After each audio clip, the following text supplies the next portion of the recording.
Bismillahirrahmanirrahim. Assalamualaikum warahmatullahi wabarakatuh. Perkenalkan, nama saya Riki Afriliansyah dengan nomor NIM 105731100620 dari kelas AK20A.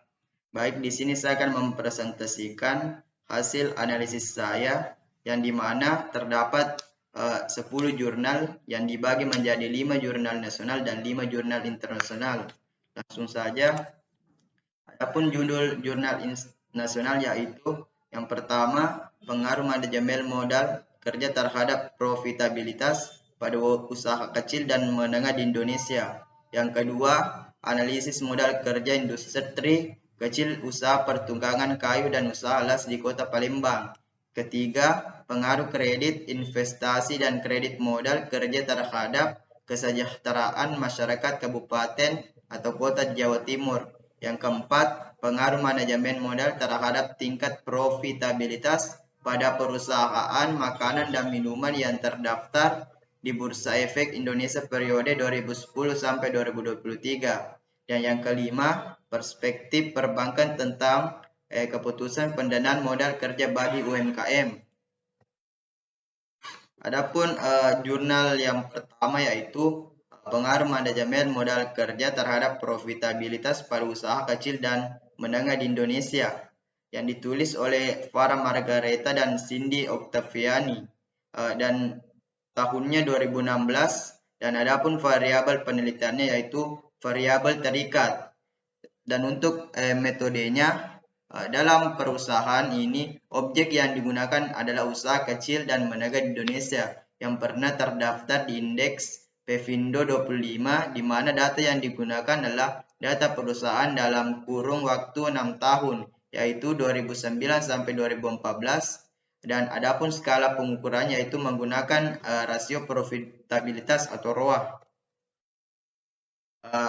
Dari jurnal ini, hasil penelitian yaitu berdasarkan hasil pengujian hipotesis yang menguji pengaruh siklus konversi kas, days in account receivable, days of inventory, dan days in account payable terhadap profitabilitas yang diukur dengan return on asset, return on equity, dan gross operating profit.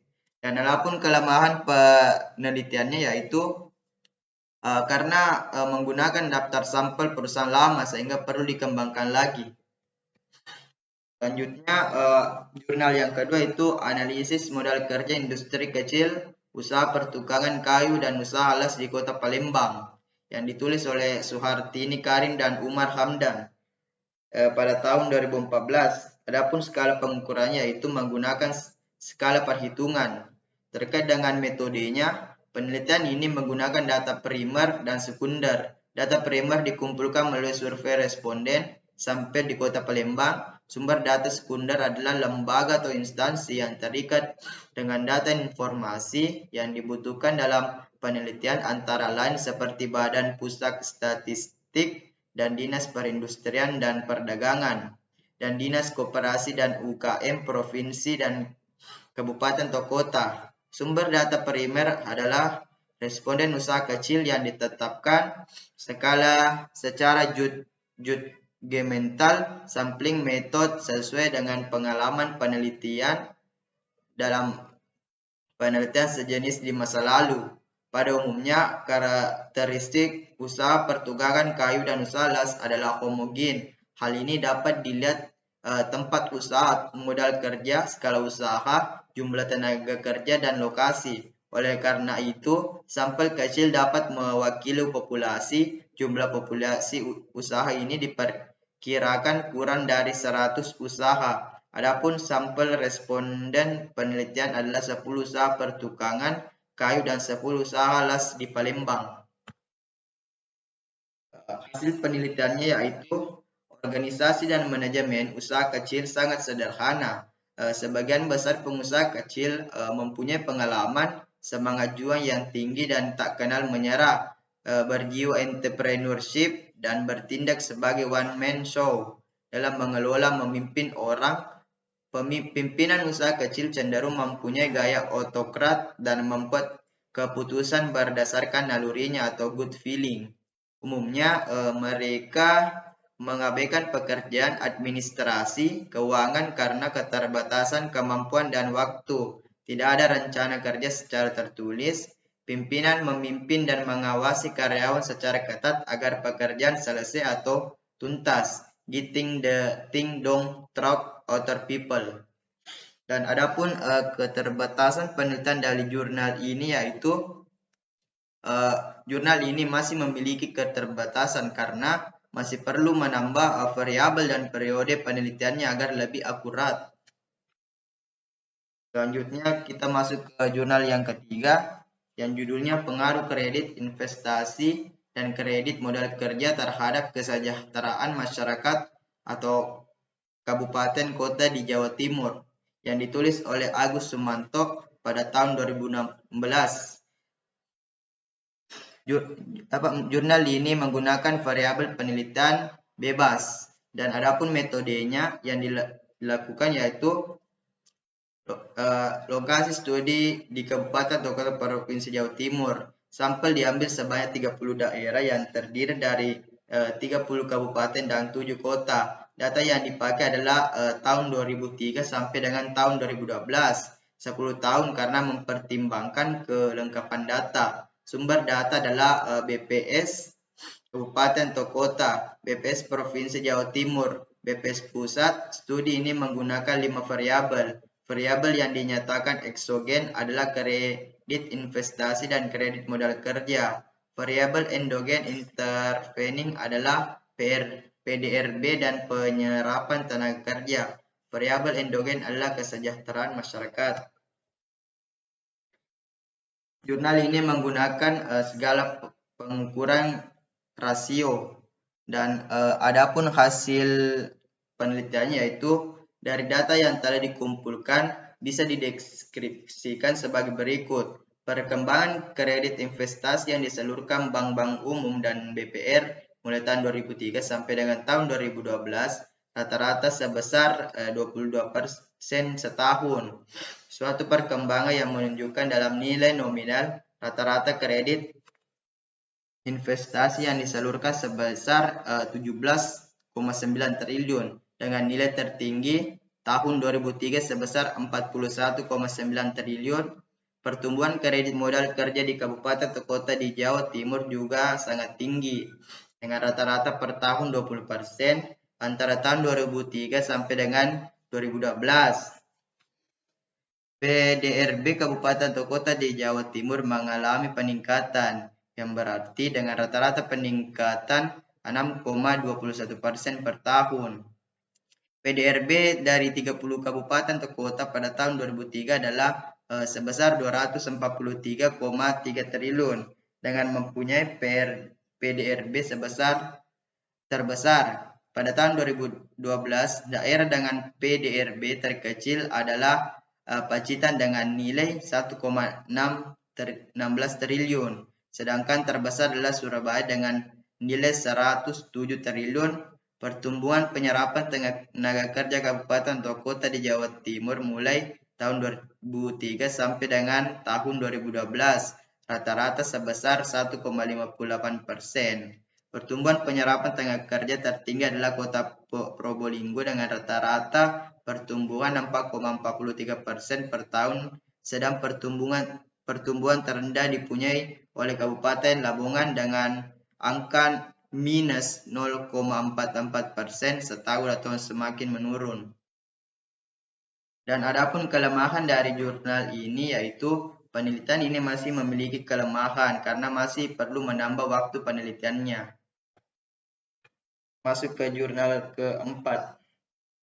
Pengaruh manajemen modal kerja terhadap tingkat profitabilitas pada perusahaan makanan dan minuman yang terdaftar di Bursa Efek di Indonesia periode 2010.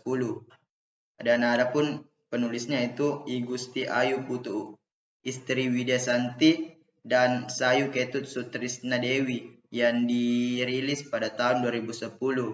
Yang variabelnya itu menggunakan variabel bebas. Adapun metodenya, penelitian ini dilakukan di Bursa Efek Indonesia dengan mengakses website www.idx.co.id. Objek dari penelitian ini adalah perusahaan makanan dan minuman yang terdaftar di Bursa Efek Indonesia. Pengambilan objek perusahaan makanan dan minuman dalam hal ini karena modal kerja yang digunakan cukup besar dan perputaran modal kerjanya pun cukup pendek. Skala pengukuran yang digunakan yaitu skala rasio. Hasil pengukurannya yaitu hasil uji normalitas yang diperoleh dalam penelitian ini setelah diolah menggunakan SPSS adalah nilai ASIM SIG 2 Thailand sebesar 0,761 yang dimana nilai ASIM SIG 2 Thailand yang lebih besar dari tingkat signifikasi 0,05. Hal ini menunjukkan bahwa model yang dibuat pantas digunakan untuk analisis lebih lanjut. Terkait dengan kelemahan penelitiannya yaitu hanya menggunakan laporan keuangan perusahaan. Penelitian selanjutnya dapat dilakukan dengan metode kualitatif secara wawancara. Jurnal selanjutnya yaitu perspektif perbankan tentang keputusan pendanaan modal kerja bagi UMKM yang ditulis oleh Endang Asliana, Artiardita R, dan Dian Nirmala Dewi pada tahun 2018 menggunakan variabel terikat. Terkait dengan metodenya yaitu penelitian ini dilaksanakan di Bandar Lampung dengan mengambil data primer di bank umum yang memiliki pembiayaan khusus bagi UMKM. Penelitian ini berlangsung selama 6 bulan, April sampai September, prosidang Seminar Nasional Pengembangan Teknologi Pertanian. Skala pengukuran yang digunakan itu skala Likert. Terkait dengan hasil penelitiannya itu, laporan keuangan ini dibuat secara konsisten minimal selama 3 tahun. Hasil penelitian juga mengungkapkan bahwa UMKM tidak menyiapkan perizinan yang tepat yang membuat UMKM sulit dilacak, menciptakan masalah bagi bank yang menciptakan catatan dan mengurangi. Terkait dengan kelemahan penelitiannya, penelitian ini masih memiliki keterbatasan dalam penelitian karena masih memerlukan waktu yang lebih panjang. Selanjutnya kita melangkah ke jurnal internasional yang berjudul Working Capital Management of SMS in COVID-19 of Managerial Personality, Trait and Overconfidence yang ditulis oleh Xiaoting Zheng, Yu Cheng Zhou, dan Sajid Iqbal pada tahun 2022. Variabel yang digunakan itu variabel bebas. Terkait dengan metodenya, Case study keyakinan peneliti dalam melihat realitas menjelaskan mekanisme investigasi itu menjamin peneliti untuk mendapatkan pandangan yang adil dari prototipe penyelidikan. Jadi secara objektif percaya pada desain kuantitatif untuk melihat realitas manajemen modal kerja di mempelajari konteks. Untuk itu survei digunakan untuk mengumpulkan data. Skala yang digunakan yaitu skala nominal. Terkait dengan hasil penelitiannya itu ada kepercayaan lama bahwa lebih kecil bisnis UKM berdampak signifikan terhadap pekerjaan penciptaan, pertumbuhan PDB, dan industri, fleksibilitas di regional dan di seluruh dunia daya saing. Banyak ahli menunjukkan hal itu. UKM memiliki dampak yang signifikan pada penentu ekonomi negara. 2016 itu pentingnya usaha kecil dan menengah perusahaan UKM dalam perekonomian memiliki perhatian pembuat kebijakan. Kecil dan usaha menengah adalah aspek vital ekonomi Asia, terutama di negara-negara berkembang menurut Asia Bank Pembangunan 2018. Untuk kelemahan penelitian ini minim terkait dengan tata kelola dalam penggunaan modal kerja.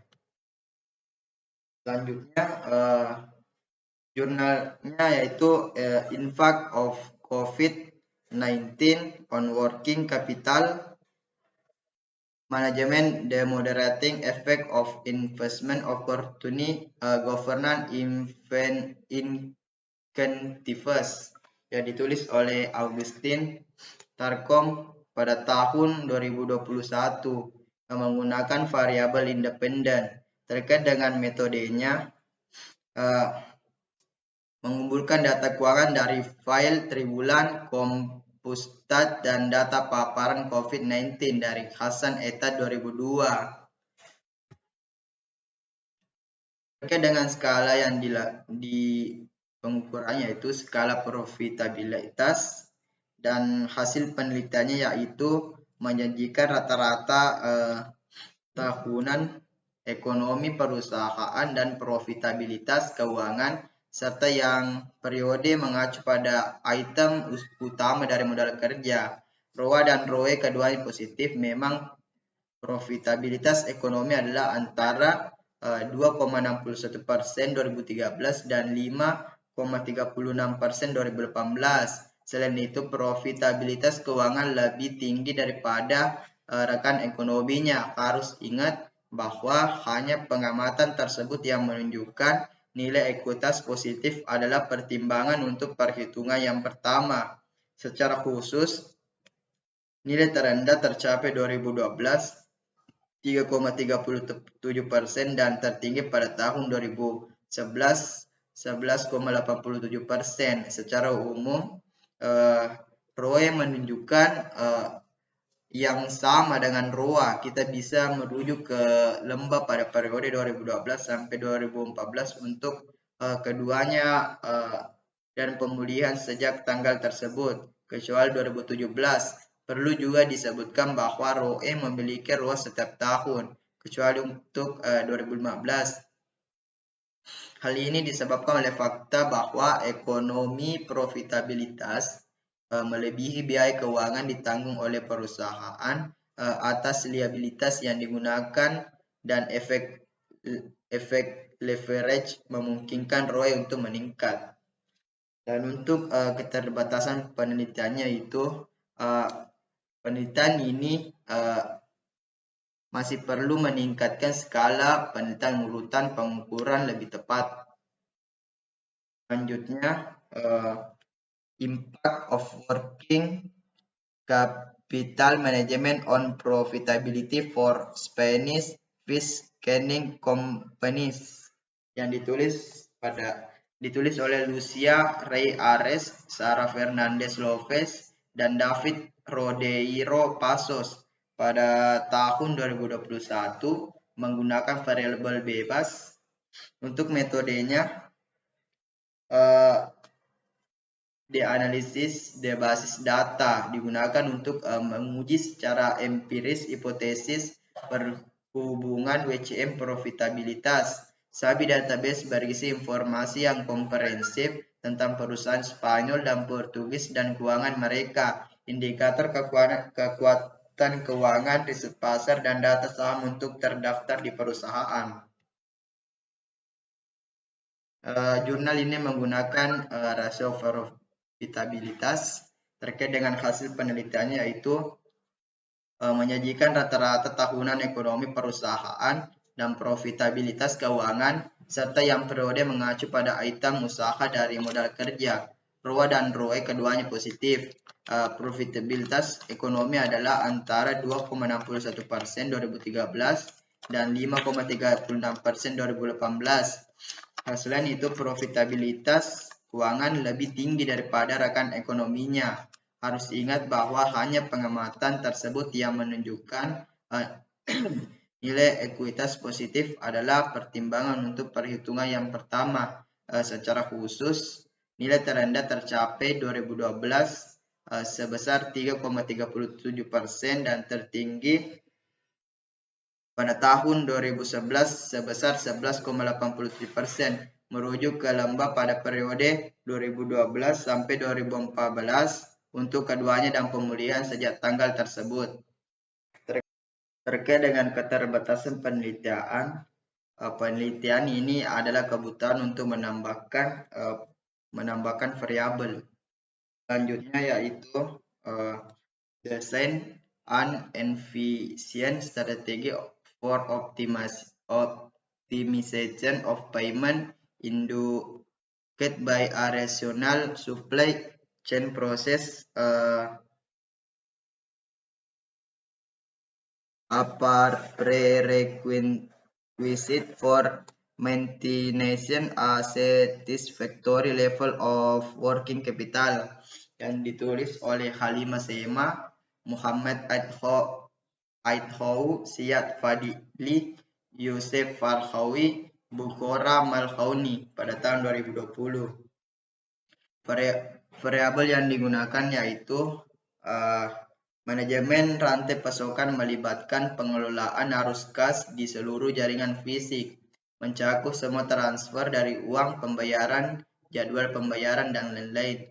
Dan metodenya itu menggunakan data di pasar. Skala pengukurannya yaitu menggunakan skala pengukuran normal, dan hasil penelitiannya manajemen modal kerja yang efektif mencerminkan pengelolaannya yang efektif komponen persediaan pengumpulan kas dari pelanggan dan pembayaran faktur ke pemasok modal kerja adalah salah satu yang terbaik indikator untuk mengukur efisiensi rantai pasok, dan manajemennya memberikan kontribusi untuk perbaikan nilai perusahaan. Setiap perusahaan harus menyeimbangkan arus keluar dan kas masuk untuk memastikan modal yang optimal jumlah yang dibutuhkan untuk beroperasi.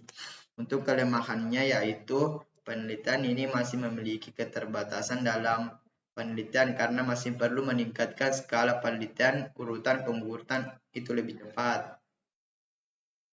Untuk jurnal selanjutnya yaitu Stochastic Frontier Modeling of Working Capital Efficiency Across Europe, yang ditulis oleh Godfred Ajapong Afrifa Ismail Tingbani Olusen Adesina pada tahun 2022 menggunakan variabel bebas. Terkait dengan metodenya, data tingkat perusahaan diperoleh dari basis data Orbis. Sampel kami terdiri dari perusahaan publik di semua 28 negara anggota UE yang data keuangan tersedia antara 2009 dan 2018, mengikuti sebelumnya penelitian Deloitte 2003, mengecualikan perusahaan beroperasi di industri keuangan dan pengamatan Firmier dengan kelengan seperti aset negara atau penjualan negatif. Ini meninggalkan kami dengan panel yang tidak seimbang sebanyak 40.542 perusahaan per tahun observasi.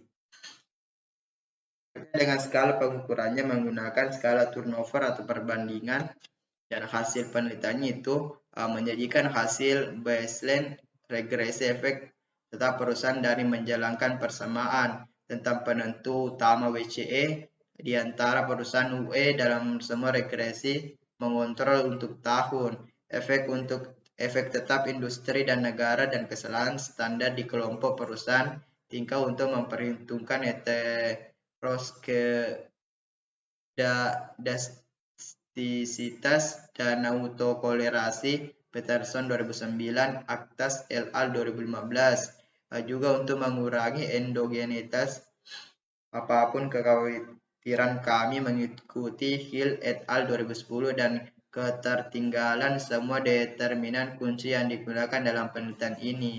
Terkait dengan kelemahannya yaitu masih memiliki keterbatasan dalam penelitian karena masih perlu meningkatkan skala pengukuran penelitian agar lebih akurat. Itulah tadi penjelasan saya terkait dengan 10 jurnal yang dibagi menjadi 5 jurnal nasional dan 5 jurnal internasional. Mohon maaf apabila banyak kekurangan, lebih dan kurangnya mohon dimaafkan. Assalamualaikum warahmatullahi wabarakatuh.